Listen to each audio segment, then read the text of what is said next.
আবার এই যে আমাদের এই যে রাগ করবেন না, এই ইদানিং আবার এই আমাদের নমসূত এলাকায় যারা আছে না, খালি আগে ভোগ লাগিয়ে বেরিয়েছি, তো এখন ভোগটা একটু কাটছে আমার কপালে।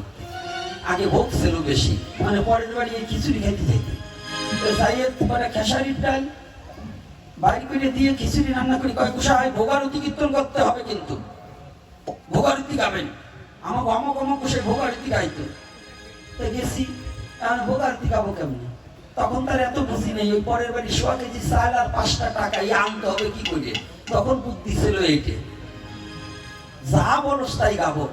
এখন ভোগারতি গাইতাম কি, দধি দুগ্ধ ঘৃত ছানা আরো লুচি পুরি গাইতাম না কি বাবারা? আপনার এই যে আমার কীর্তন নিয়ে বাবারা আছে, তাই তো এই কি ছিল কিনা বলেন? দধি দুগ্ধ ঘৃত ছানা আরো লুচি পুরি আনন্দে ভোজন করে।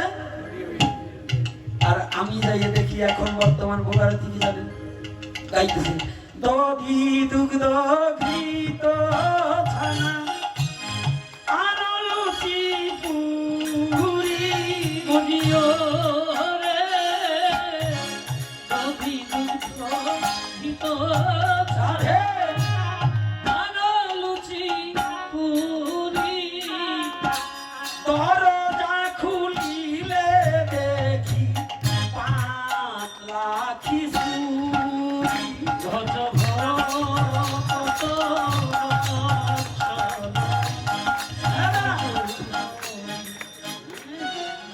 ওরে ভোগারতি পাতলা খিচুড়ি রান্না করে ভোগ দিয়ে ভগবান রে খালি ওই ঘন্টা বেরিয়ে আমি দিছি কি পাতলা খিচুড়ি দিয়ে মিথ্যা কথা কওয়ার জন্য বলে কিনা বলুন? কি কীর্তন নিয়ে বাবা? এখন কোথাও যা না দেবে ওই গাবেন না, বোকার দিবার পারা নাই আছে, ভগবানের লোক দাও কেন? কি দেয় না রে? হ্যাঁ, আপনারা বুঝবেন না, ওই কীর্তনিয়ারা জানে আর সাধুরা জানে।